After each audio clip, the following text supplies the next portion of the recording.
La naissance de la physique quantique est due au besoin de donner un cadre théorique qui permet d'expliquer les expériences existantes, mais aussi de prévoir les résultats d'autres expériences. L'évolution vers la construction de cette théorie a nécessité un travail de large portée à la fois en physique et en mathématiques. Dans les prochains chapitres, nous allons construire cette nouvelle théorie en s'appuyant sur 3 postulats que nous détaillerons le long du cours.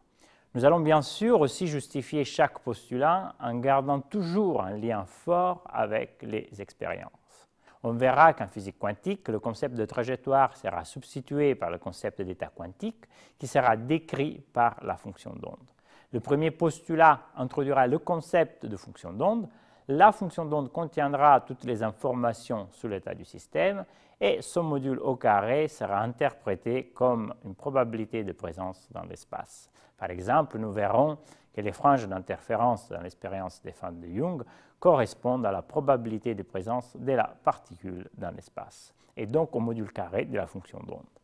Pour retrouver le caractère ondulatoire, l'évolution temporelle de la fonction d'onde sera décrite par une équation de type équation d'onde, introduite par le deuxième postulat et appelée équation de Schrödinger, qui est l'équation maîtresse de la physique quantique pour décrire des particules de masse finie non relativistes. D'ailleurs, dans ce cours, nous allons traiter uniquement le cas de particules de masse finie non relativistes.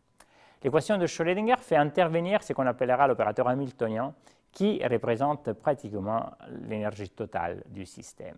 Et enfin, le troisième postulat concernera la mesure et il permettra d'établir une relation entre une grandeur physique à mesurer et un objet mathématique, plus précisément un opérateur auto-adjoint. Il permettra de calculer les valeurs possibles d'une mesure expérimentale. Le cours sera centré sur ces 3 postulats. Par contre, on sera obligé d'introduire des objets mathématiques d'une certaine complexité. Afin de comprendre et maîtriser les concepts et les objets mathématiques qui y sont associés, il est indispensable d'acquérir une compréhension plus profonde de la mécanique classique. C'est la raison pour laquelle nous avons décidé de dédier le deuxième chapitre uniquement à ce qu'on appelle la mécanique analytique, qui nous permettra de construire une base solide pour notre compréhension de la physique quantique. Mais il y a plus derrière ce choix. Au début, la physique quantique était déconnectée pour sa nature de la physique classique. Cependant, plus tard, il est devenu possible de relier ces 2 théories dans un formalisme de grande beauté intellectuelle.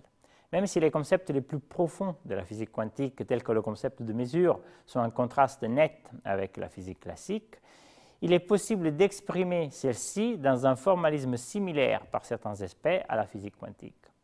Cette expression s'obtient en manipulant encore une fois les concepts de la mécanique analytique.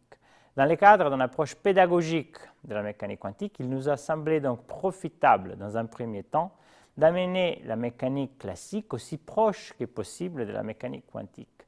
C'est pourquoi nous consacrerons le prochain chapitre à cette théorie. Nous serons alors mieux à même de comprendre la grande fracture qu'il est nécessaire de provoquer en physique classique pour obtenir la physique quantique.